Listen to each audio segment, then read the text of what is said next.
KB 정권의 김상훈 이사님 나와 계십니다. 오랜만입니다, 이사님. 네, 안녕하십니까. 예. 오늘 2부 제목이 미국 장기 금리 움직임은 어떤 시그널을 주고 있는가? 아닌 게 아니라 요즘 무슨 뭐 시황마다 테이퍼링 얘기했고 잭슨홀 연설 얘기했고 했는데 금리가 안 오르니까 신기합니다. 그 전에 이번에 저 파월 회장이 잭슨홀 연설 채권 시장에서는 어떻게 해석하고 받아들이고 계십니까? 그 잭슨홀에서 가장 관심은 뭐 채권 시장뿐만 아니라 금융 시장에서 이제 그 테이퍼링을 어떻게 발표할 거냐. 테이퍼링이 일단 연내 시작하냐 안 하냐. 그게 가장 관심이었던 것 같고요. 그리고 시작하고 나면은 어떤 속도로 진행을 할 거냐. 그리고 거기에 이어서 혹시 금리 인상에 대한 이제 힌트가 있지 않을까를 가장 관심을 가졌던 것 같습니다. 근데 이제 뭐 결과들 다들 보셨겠지만은 일단 테이퍼는 연내 시작한다라는 쪽으로 이제 좀 결론이 난 것 같고요. 보면요. 연준 우리가 이제 그렇게 받아들여야겠죠. 그래서 지금 아시다시피 시장은 또 선반영, 시장 가격들은 선반영을 많이 하지 않습니까? 지금 상황에서 만약에 테이퍼가 연내 시작이 안 되면은 오히려 이게 뭔가 문제가 있어서 시작을 못하는 거 아니냐라고 좀 해석할 수도 있을 것 같고요. 그래서 시작은 연내 하는데 지금 이제 뭐 올해 몇 달 안 남았으니까요. 그러면 이제 시장이 생각할 수 있는 건 아마 이제 9월 FMC에서 좀 발표를 할 것 같아. 그리고 지금 대부분의 이제 전망들이 9월 FMC에서 올해 시작합니다. 시작은 11월이나 12월에 합니다라고 발표할 것으로 지금 예상들을 하고 있습니다. 그러니까요. 그런데 기본적으로 이 테이퍼링을 이제 거의 뭐 사실상 어떻게 보면 7월 FMC 의사로 발표되면서 시장 보고 연준은 거의 뭐 준비하라고 다 알려준 셈이었는데 그죠? 거기다가 무슨 뭐 제임스 블라드니 뭐 카플라니니 지방 연방은행 총재들이 또 각계전투하면서 약간 역할 분담을 했는지는 몰라도 미리미리 이렇게 시장에다가 일종의 백신을 놓은 것 같아요, 그죠? 그런 상황인데 딴 거보다 저는 이사님 어떻게 보시는지 모르겠는데 2013년에 시작했던 그 버냉키 시절의 테이퍼 텐트럼 같은 테이퍼링인데 이번은 시장에 미치는 영향이 상당히 미미하다고 보이고 아니면은 테이퍼하면 시장은 뭐 증시는 빠지고 뭐 금리는 오르고 이게 우리가 생각하고 있는 상식적인 시장의 반응이 돼야 되는데 그렇지가 않게 가는 게 왜 그렇다고 보시면 첫 번째 연준이 잘하고 있어서 테이퍼링을 잘 관리하고 있어서 아니면 우리가 이미 테이퍼링에 둔감해졌어?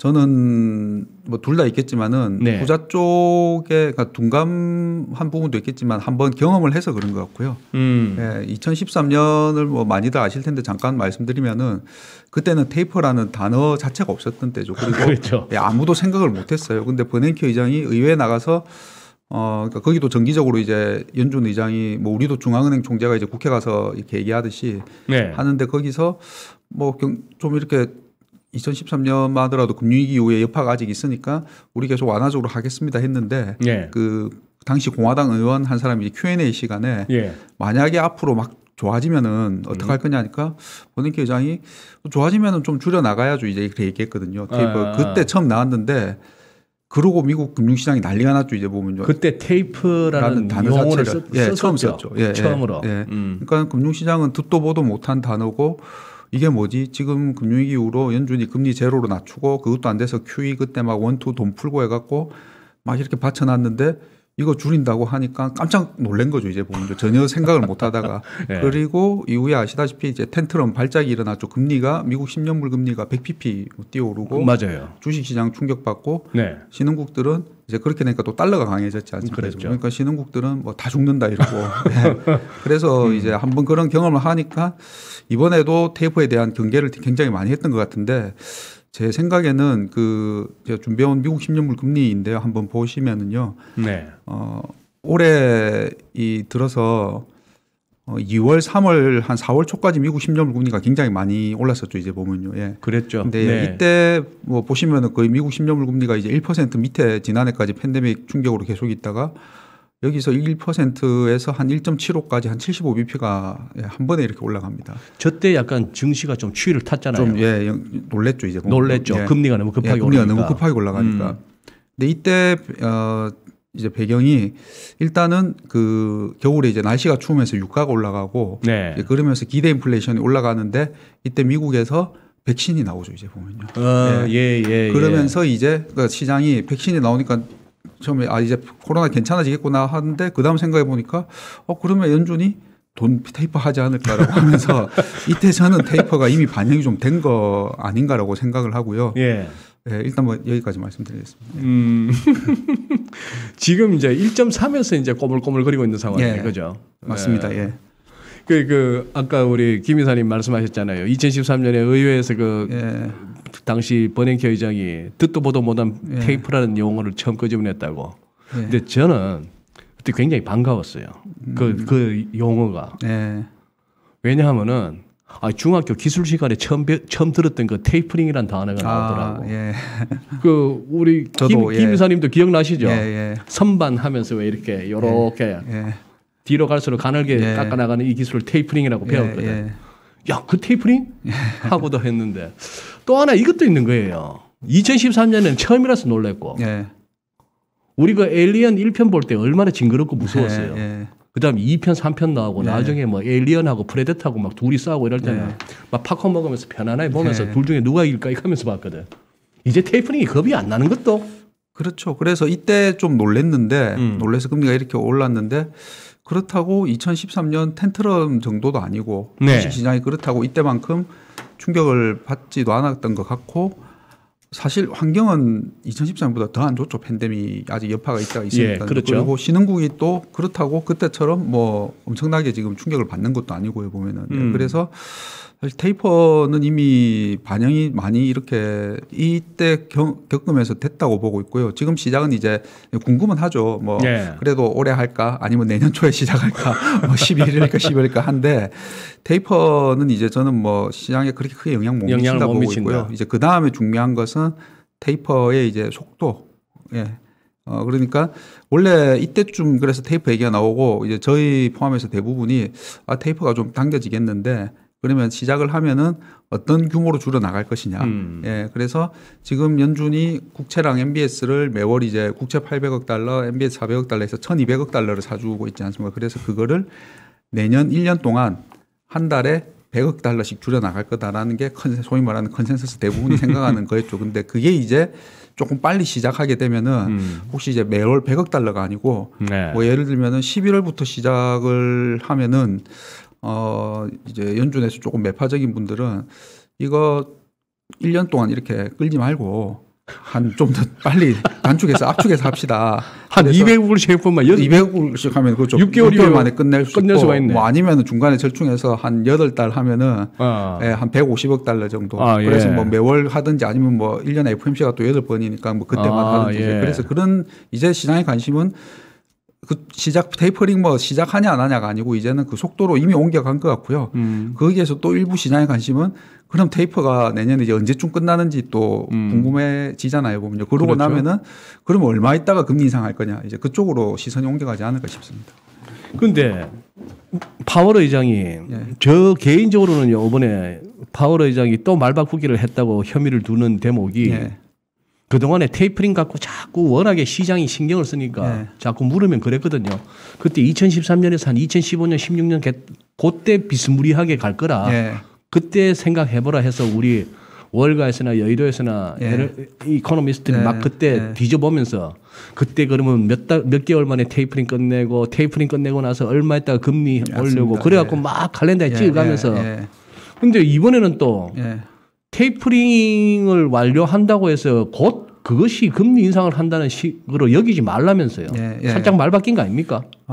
그래서 앞서 말씀하신 것처럼 그때는 이제 2013년 5월에 이제 제 기억에 테이퍼 텐트럼이 일어났고 2013년 말 FOMC에서 2014년부터 테이퍼 할 겁니다라고 얘기하고 2014년 동안 테이퍼를 했는데 실제 금리 인상은 그리고 또 1년 지나서 2015년 12월에 FOMC부터 시작. 그러니까 사실 한 2년 걸렸죠. 그래서 말씀하신 것처럼 그 당시에 이제 버냉키 의장이 그리고 이제 지금 그 파월 의장이 그때 한번 생각해 보라고 그렇게 좀 오래 걸렸으니까 그러니까 이때 막 금리 올라갈 때 막 시장에서 테이프하는 거 아니야 테이프하는 거 아니야 그러니까 그때 생각해 봐봐 뭐 1년 2년 걸렸으니까 아니다라고 했다가 지금 와서는 그거보다는 조금 당겨질 수는 있을 것 같아라고 좀 그리고 이제 그 가장 그렇게 바뀐 첫 번째가 저는 이제 그 연준이 인플레이션이 일시적이다라고 계속 얘기했지 않습니까? 파월 의장이. 연준이 아니죠. 파월 의장이 뭐 주로 그렇게 얘기했죠. 이제 보면 그랬는데 지금 분위기가 물론 이제 내려놓는데 연준 내부에서도 이거 그렇게 일시적이지 않거나 아니면은 레벨이 생각보다 많이 안 내려올 수 있다. 네. 그리고 뭐 지금 유동성이 너무 많이 풀려서 뭐 부동산 가격이나 미국도 이제 그런 게 이슈가 되니까는 그래서 연준 내부에서도 이견이 많으니까 처음에 얘기했던 뭐 한 1년, 2년은 아니고 그거보다는 그래도 일단은 좀 유동성은 일단 조금 줄여놓자라는 쪽으로 가는 것 같습니다. 그리고 김 이사님. 미국도 그렇고 지금 테이퍼링 이슈가 계속 뭐 FOMC가 됐건 뭐가 됐건 자꾸 한 번도 시황에서 빠지는 적이 없고 우리는 또 한은이 뭐 이례적으로 먼저 움직였습니다. 예. 그런데도 미국이나 우리나 왜 국채 수익률을 즉 시장 금리가 왜 안 오르죠? 예. 그건 왜 그렇습니까? 예. 그래서 이때 막 그 금리가 보통 이제 뭐 저희들이 이제 하반기 전망 이렇게 하지 않습니까? 6월이 나가서 하는데 10년물 수익률 한번 띄워주시면 좋겠네요. 네, 10년물 수익률이 그때 1.75까지 갔다가 한 1.6대였거든요. 그래서 저희도 뭐 내부적으로 방향성이 어떻게 될까? 이때 소위 말하는 시장의 컨센서스는 특히 미국의 컨센서스는 미국 IB들이나 뭐 이쪽들이 6월쯤에 미국 10년물 금리가 1.6%일 때 연말에 2% 넘어간다는 의견들이 더 많았거든요. 이제 보면 월가에서도 월가에서 1.9, 2% 넘어간다는 의견이 많았고, 근데 저희는 조금 그렇게 막 올라가지는 않고 좀 내려갈 것 같아. 의견을 드렸는데 저희도 당황한 게 저희 예상보다 너무 빨리 내려가는 거예요. 생각했던 것보다 더 빨리 더 많이. 이제 저희가 금리가 조금 내려갈 거다라고 봤던 이유가 일단 그 피크아웃. 그러니까 경기가 이제 좋은데 그 경기가 좋아서 테이퍼를 한다. 백신 때문에 경기가 좋아지고 물가도 더 높아지고 하는 걸 반영해서 테이퍼를 하지 않을까 하고 이때 너무 빨리 많이 올라갔던 거죠. 이제 보면 3월까지. 그래서 이제는 여기서 경기는 피크를 형성하고 2분기에 미국 경기가 피크를 형성하고 둔화되기 때문에 금리는 좀 내려갈 것 같아. 그리고 경기는 이렇게 피크아웃 하는데 물가는 약간 이렇게 생각보다 더 고점이 가면서 이렇게 약간 고원 형태로 이렇게 지금 그림을 보이고 있지 않습니까? 그렇게 되면서 또 나온 얘기가 이제 미니 스태그플레이션. 혹시 그런 게 아니에요. 근데 스태그 얘기가 나오면은 금리의 상승 요인이나 하락 요인이라 뭐 이렇게 따질 수 있는데 하락 쪽에 좀 더 무게를 아무래도 실릴 것 같거든요. 이제 그래서 이제 그런 것이랑 또 하나 이제 이건 이제 펀더멘털적인 요인이고요. 또 하나 변수가 있는데 이때 미국 금리를 끌고 올라갔던 배경 중에 하나가 생각해 보시면 이때 이제 바이든 정부가 출범을 하죠. 이제 보면 그러면서 재정 부양책 막 이제 뭐 인프라하고 하면 그런 막 지를 막 지른다. 그러니까 미국도 생각해 보니까 뭐 1조 5조 달러 받고 또 뭐 2조 달러 뭐 이러니까 3조 4조 하니까 그럼 돈은 뭘로 마련하지? 국채 찍어서. 그래서 이제 수급 부담으로 금리가 올라갔는데 이때 또 미국에서 증세기가 나오지 않습니까? 보면은 증세기가 나왔죠. 증세한다고 하니까 그러면 국채 발행을 그렇게 막 하진 않겠구나. 이제 그리고 지금 오히려 인프라 투자에 대한 기대가 낮아지면서 그런 게 복합적으로 작용해서 금리가 좀 내려오는 배경이 아닌가 싶습니다. 그래서 이제는 그러면 다시 금리가 올라가려면 어떻게 돼야 되냐? 저희는 일단 미국의 그 뭐 예를 들면은 다른 분들이 많이 말씀하셨을 것 같은데 뭐 서프라이즈 인덱스 이런 게 다 지금 꺾였지 않습니까? 경기가 좋아질 거다라고 보는 인덱스들이. 그러니까 미국 경기가 나쁜 게 아니고 좋은데 더 좋아지지는 않을 거다라고 지금 이제 생각들 하시잖아요. 그래서 그게 다시 어느 순간 눈높이가 너무 올라갔다가 아닌가 하고 지금 내려왔던 눈높이가 어느 순간 가서 다시 이제는 다시 좀 좋아지겠지. 그런 게 형성이 되어야지 금리가 저점을 좀 형성하고 올라가지 않을까 그렇게 생각하고 있습니다. 그거는 뭐 시장으로서 증시로서도 그렇게 겁낼 만한 금리 상승은 아니잖아요. 그렇죠. 그거는 이제 다시 좋아지는 거니까 뭐 고용이 다시 눈에 띄게 오늘 좀 있으면 나오죠. 그런 부분들이 좀 또 몇 달 나와줘야지 금리가 좀 올라갈 수 있을 것 같습니다. 저기는 우리나라는 왜 또 금리가 안 올라요? 우리나라 같은 경우 일단 금리 한 5월 금통위 정도부터 해서 이제 한은에서 시그널을 그때 이제 좀 보내기 시작하죠. 아, 이거 금리를 올릴 수 있을 것 같아. 근데 사실 시장에서 되게 반신반의했습니다. 이제 보면 반신반의? 예, 하고 8월 금통위만 하더라도 인상하고 동결 전망이 팽팽했습니다. 왜? 그리고 언론에서도 간만에 관심을 많이 가지면서 모처럼 금통위에 뭐 굉장히 팽팽하다. 그래서 이제 그러다 보니까는 또 금리가 단기물 금리랑 장기물 금리가 있지 않습니까? 그래서 단기물 금리는 예를 들면 뭐 3년물, 국고채 3년물 같은 경우는 그래도 혹시 금리를 올리지 않을까 아니면은 뭐 적어도 인상하자는 소수견은 나오지 않을까 하면서 단기물 금리는 좀 이렇게 올라갔거든요. 근데 이제 10년물이나 장기물 금리는 우리도 미국 금리 올라갈 때 같이 좀 올라갔다가 우리도 약간 피크아웃 하면서 같이 이제 좀 덜 올라가거나 약간 내려왔죠. 이제 보면. 그래서 우리나라는 장단기 금리 차가 꽤 많이 축소됐습니다. 그래요. 맞아. 커버가 많이 누웠죠. 그런데 지금 분위기로 봐서는 아니 오늘 뭐 한은 총재하고 금융위원장 뭐 만나셨어요? 금융위원 그리고 8월 금통위 전망이 팽팽하게 엇갈렸던 또 배경 중에 하나가 이번에 금융위원장 대신 고승범 위원장이 원래 금통위원이었죠. 그리고 7월 금통위 때 이제 이분이 인상 소수견을 내셨죠. 그리고 금융위원장 내정이 되시니까 8월 금통위에서 이렇게 이제 빠지시게 되는 거예요. 그러니까 또 시장에서 이게 이제 어떤 영향을 미칠지에 대해서 좀 의견이 분분했었죠. 이제 해석이 분분하게 이제 되면서 좀 팽팽했는데 뭐 결론적으로 8월 금통위에서 인상이 되고 고승범 금통위원이 이제 금융위원장이 되시고 오늘 이제 한은 총재랑 이제 회담하시면서 근데 8월에 그러면 우리가 금리를 왜 올렸느냐라고 했을 때 한국은행의 목표가 이제 두 가지가 있죠. 그러니까 미국은 고용하고 물가지 않습니까? 이제 보면 근데 한국은행은 물가 안정과 금융 안정 이렇게 두 가지로 되어 있죠. 그렇죠. 물가 안정은 이제 뭐 미국하고 비슷하게 경기나 물가 이런 거고 금융 안정이라는 개념이 조금 포괄적일 수 있는데 그 중에 하나가 부채입니다. 이제 보면은 그래서 우리나라 이제 가계부채 같은 경우에는 보통 이제 부채가 경제주체 세 가지 부채로 뭐 IMF나 BIS 이런 데에서 막 측정을 하지 않으면서 국가별로 이제 건전하냐 안 하냐를 좀 측정하지 않습니까? 근데 정부 부채, 가계부채, 기업부채 세 가지인데 우리나라 가계부채가 GDP 대비 100%를 지난해 말부터 해서 이렇게 넘어가기 시작하고 지금 뭐 어떤 통계를 봐도 이제 넘어가면서 쉽게 말씀드리면 국민 총생산 GDP보다 우리나라 가계부채가 더 많아졌거든요. 이제 보면요. 근데 이게 주요국 중에서 이제 약간 상위 수준입니다. 이제 보면은. 그리고 그 증가 속도도 주요국 중에서 우리나라가 좀 빠른 편입니다. 그래서 물론 이제 금리를 올리면은 그 부채가 많은 경제 주체들한테는 이제 부담이 되겠죠. 그래서 부담이 되는데 이제 금통위가 한 5월 정도부터 해서는 이제는 그거 부담보다는 이게 이대로 가다가 부채가 쌓여서 이게 나중에 더 큰 문제가 될 수 있겠다. 그래서 이제는 이걸 좀 줄여야겠다. 그래서 이번에 8월에 팽팽하던 와중에 인상을 한 배경이 이 어떻게 보면 부채 때문이 영향이 크거든요. 물론 뭐 우리나라 경기도 좋고 물가도 지금 뭐 하는 목표 2% 계속 넘어가고 이러는 걸 바탕인 가운데 부채가 계속 쌓이니까는 이제는 안 되겠다 해서 금리를 올리기 시작했고 마침 그런 의견을 가지신 이제 했던 분이 또 금융위원장으로 가셔서 오늘 만나셔가지고 이제는 그러니까 한국은행과 금융위가 또 정책 공조 그렇게 얘기를 하니까 시장에서도 또 금리 인상이 대부분 이제 있을 거다라고 생각은 했는데 좀 당겨지지 않을까. 금리 인상이 우리나라 금리 인상이 그러니까 뭐 아니 그러면 지금 두 번 남았잖아요.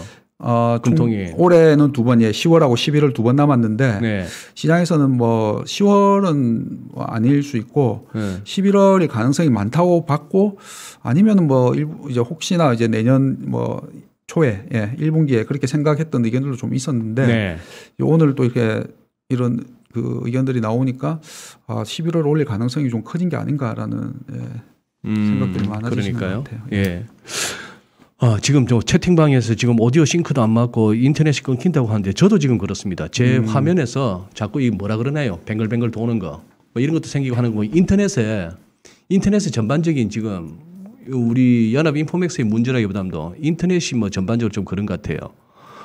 그런 상황이고 지금 채팅방에 재밌는 얘기들이 나오는데 고범덕 뭐 이런 얘기들이 나오는데 고승범입니다. 이번에 금융위원장 대신 바로 얼마 전까지만도 금통위였던 저는 이거 발음이 잘 안 되지만 굳이 발음을 구분하자면 승범입니다. 네. 그런데 그렇게 올렸을 때 좋아요. 그러면 뭐 골드만도 애초에 얘기했다시피 골드만삭스 같은 경우에 어떤 정책 변화에 대한 전망은 나름 뭐 내공이 있다 봐줘야 되는데 연내 2회라고 했으니까 한 번 올렸고 뭐 11을 좀 올리고 그럼 우리 이제 1% 갑니다. 내년에 가서도 지금 봐서 한두 번 더 올리면 1.5 정도도 갈 수 있는 거예요.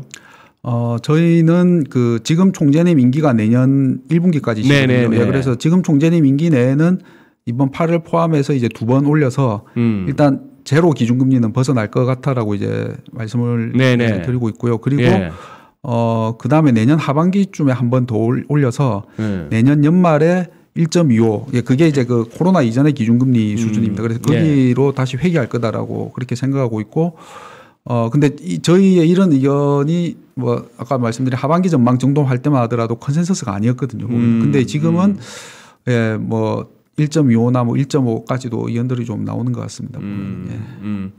따라 미안하다 그분 아닙니다. 그분 아니고 그러면은 가계부채 증가 꺾인다 보세요, 이사님은? 일단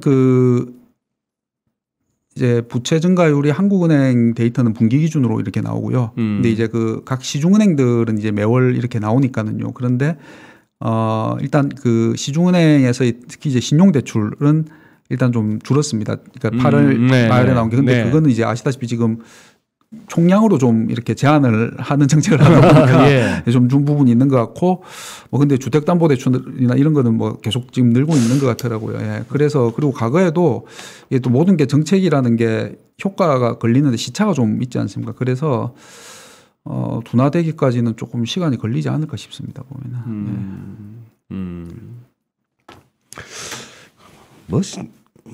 많은 분들이 이번에 하는 금리 인상을 그렇게들 생각하시죠. 하도 뭐 집값 안 잡히니까 이제 또 금리 탓하는 거 아니냐. 그래서 뭐 금리라도 올리면서 뭐 그거 하는 거 아니냐 하는 건데, 그러면은 우리가 이제 궁금한 거는 지금 이런 정도의 속도로 기준금리 인상이 이루어졌을 때 제일 걱정되는 게, 걱정이 안 되는 게 이거죠. 경기 좋아지면서 돈에 대한 수요가 팍팍 늘고 그 돈들이 아주 생산적인데 투자가 되고 하면서 금리는 당연히 따라 오르고 하는 건 너무 좋은 거예요. 그죠? 그렇죠. 그런 상황인데, 그건 그런 생산적이고 긍정적인 그런 어떤 금리 인상보다는 지금 다들 뭐 빚더미에 앉아 있는 와중에 어디 딱히 뭐 할 것도 눈에 보이지 않는 와중에 금리만 디립다 올랐을 때 이것이 실물 경기나 아니면 자산 시장에 영향을 줄까 봐 걱정이에요. 그 부분에 대해서는 시장에서 어떻게 평가하십니까? 일단 한국은행의 입장은 이번에 인상하면서 지금 왜 소위 말하는 우리나라의 GDP 갭이라는 개념이 있지 않습니까? GDP 갭의 개념으로 해서 봤을 때 지금까지 0.5였던 기준금리는 완화적이고 이번에 한 번 올려서 0.75가 됐는데 이것도 완화적이고 한 1% 정도까지는 한두 번 올린다고 해서 그런 성장을 깎아먹는 그런 긴축은 아니고 그냥 이제 정상화 정도로 판단을 한다. 그리고 내년 상반기가 되면은 GDP 갭 마이너스가 해소될 것으로 지금 예상을 하고 있습니다. 한국은행에서 이제 그래서 말씀드린 것처럼 이제 올해 한 2차례 정도 그리고 내년 한 차례 정도는 정상화이지 이게 이제 뭐 이렇게 긴축 뭐 끌어내리거나 깎아먹는 수준은 아니다라고 평가를 하고 있는 것 같고요. 그리고 시장금리 같은 경우도 이제 앞에서도 말씀하셨다시피 이미 좀 선반영을 해가지고 올라 있기 때문에 그래서 지금 뭐 이게 뭐 크게 뭐 문제가 될 정도 수준은 아니다라고 뭐 예를 들면 뭐 이제 모든 게 그렇지 않습니까? 이제 방향도 방향인데 이게 속도나 수준이 지금 우리나라 이번에 올려서 3년물 금리가 한 1.4% 지금 정도고 10년물이 1.9% 정도인데 이게 뭐 갑자기 뭐 그 3년물이 뭐 한 2%를 넘어간다든지. 그러니까 지금 이번에 한국은행이 우리나라 잠재 성장률이 팬데믹 이후에 다시 좀 낮아져서 그 전에는 2% 중반이다가 한 2% 네. 수준으로 낮아진 것 같아. 네.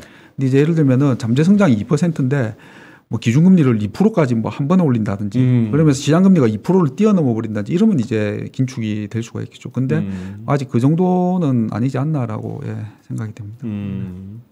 그러면 이제 이사님이 이제 모처럼 나오셨지만 그냥 두 가지만 더 여쭤보겠습니다. 지금 어떻게 보면은 뭐 우리나라뿐만이겠습니까만 전 세계적으로 어떻게 보면은 대출로 빚내서 빚내서 집 사고 빚내서 갭 투자하고 빚내서 주식하고 뭐 다 그랬던 세월인데 이렇게 금리 올려도 괜찮은가? 그 와중에 또 대출이 자꾸 막히니까 이제 그럼 명동에 가야 됩니까? 사채 끌러. 어떻게 보세요?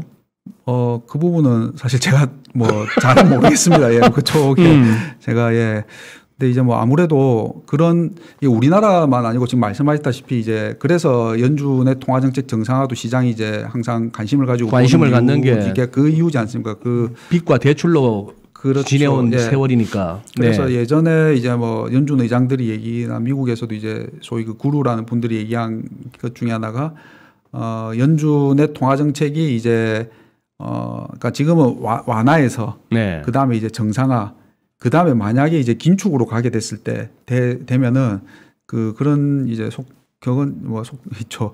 수영장에 물에 빠지면은 누가 이제 누가 뭐 팬티가 없는지 수영복을 없었는지. 그래서 뭐 지금은 그런 정도의 단계는 아니다라고 아까 말씀드린 것처럼 생각하고 있고요. 이제 정상화로 가는 약간 이제 첫발 정도인데 뭐 어느 순간 가면은 이제 그래서 그 소위 밸류에이션이라는 이제 모든 자산을 이제 밸류에이션 할 때 그 중에 기본이 되는 게 무위험 수익률 국채 금리 R이지 않습니까? 그런데 이제 그 R이 이제 변하게 되는 거니까요. 그렇게 되면은 소위 말하는 이제 옥석 가리기 이 자산이 고평가됐냐 저평가됐냐 그 영향은 좀 미칠 수 있을 것 같습니다. 그리고 지금 우리 이사님 자산 배분 전략부 이사님이세요. 이제 채권만 하시는 게 아니네. 이제 더 크게 보셔야 되네요. 그런데 이번에 KB증권에서 세게 쓰셨대. 코스피 전망. 그 배경을 한번 들어볼까요? 일단 뭐 내년도 상반기까지고요 보면요. 3,800을 외치셨던가? 전망의 그 시계열은 가지고 저희 이제 주식 전략가의 이제 뷰는 그 첫 번째는 이제 지금은 이제 팬데믹 때문에 다 이렇게 되어 있는데 일단은 뭐 내년 정도 가면은 이런 그 완화가 그러니까 팬데믹으로 인한 부분들이 좀 해소가 되면서 그러니까 경제가 말 그대로 그냥 이제 리오프닝 지금 했다가 말았다 하지 않습니까? 내년가도 이제 계속 그렇게 되겠지만은 될 수도 있지만은 그게 이제 어느 정도 시장 경제 주체들한테는 적응이 되어서 이제 경제 재개 이제 다시 컨택트 쪽으로 이제 더 갈 수 있다라는 거죠. 이제 보면 그래서 그 부분이 일단은 경제와 그 다음에 주식 시장이 좀 긍정적으로 작용할 것 같아. 그리고 이제 지금의 그러면 조정은 배경이 뭔가고 했을 때 과거에도 이제 보면은 이런 금융위기나 이런 뭔가 문제가 생기면은 중앙은행들이 금리를 낮추고 소위 돈을 완화를 하지 않습니까? 그랬다가 좀 괜찮아지면은 중앙은행들이 이거 풀었던 거 좀 걷어들여 볼까 하죠. 이제 보면 그리고 그러니까 지금 같은 상황인 거죠. 그러니까 연준은 테이퍼를 이제 하려고 하고 우리는 금리를 올리고 그러는데 경기는 앞에서 보신 것처럼 이게 나쁜 게 아니고 그러니까 지난해 2분기에 이렇게 꺼졌으니까 올해 2분기에 다 이렇게 올라오는데 여기서 이제 피크를 치고 약간 내려오는 그 국면에서 중앙은행이 돈 풀었던 거를 약간 뭐 긴축이 아니고 약간 그냥 조금 줄이려고 하는데 그거를 또 경제 주체들은 이제 긴축이다라고 걱정을 하는 거죠. 이제 그게 이제 그 조정의 요인으로 작용을 했는데 이게 다시 지나고 나면은 그때 그게 긴축이 아니었구나. 그러니까 진짜 막 긴축이 일어나기 전까지 이 정도 가지고서는 뭐 시장에 크게 충격이 받지 않고 오히려 이제 조정 이후에 다시 이제 가격은 상승할 수 있고 그것도 배경 중에 하나가 아까 말씀드린 이제 뭐 리오프닝과 이제 다시 컨택트 이런 쪽을 좀 근거로 하고 있습니다 보면. 그랬어요. 참 그러면은 어쨌거나 뭐 금리가 당장 시장에 무슨 큰 충격을 줄 거로는 뭐 이사님도 그렇게는 보지 않으시는구나. 예, 그랬으면은 이미 지금 뭐 오늘 코스피도 반등하고 미국 주가도 지금 이렇게 사상 최고치고 그게 예, 알겠습니다. 그래요. 그나마 이제 금리까지 막 출렁출렁거리면은 참 이렇게 시장 변동성이 커지면서 그거 할 텐데 어쨌거나 이 뭐 연준의 테이퍼링이 되었건 우리 한은의 금리 인상이 되었건 이 부분을 얘기하다 보면은 늘 우려되는 게 그겁니다. 가만히 냅둬도 돌아가는 그건데 괜히 쪼물딱거려 가지고 뭐가 잘못될까 봐 하는 걱정도 되고요. 요즘 이 와중에 정말 자영업자들은 죽으라 하는 판국인데 이제 대출까지 막히는 그런 상황이 왔을 때 이게 나중에 가서 뭐 연준이 두고두고 후회하는 게 무슨 뭐 대공황 때 너무 일찍 유동성을 걷어들였네, 뭐 긴축으로 돌았네 이런 소리 다 지나고 나서 얘기하면 뭐합니까? 대공황이었는데 뭐 그런 상황이고 우리도 그런 나중에 사후적으로 그때 괜히 그랬네 소리나 안 나왔으면 좋겠다 싶은 그냥 뭐 희망밖에는 없습니다. 혹시나 저기 오늘 이사님 마음에 두셨던 뭐 못하신 말씀 있으신가요? 아닙니다. 그래요. 알겠습니다. 3,800 대충 언제쯤까지라고 말씀하셨어요? KB증권에서는 내년 상반기. 예. 제가 보기엔 좀 세게 부르셨다. 골드만보다 세게 부르셨다. 네, 고맙습니다. 예, 감사합니다. 예.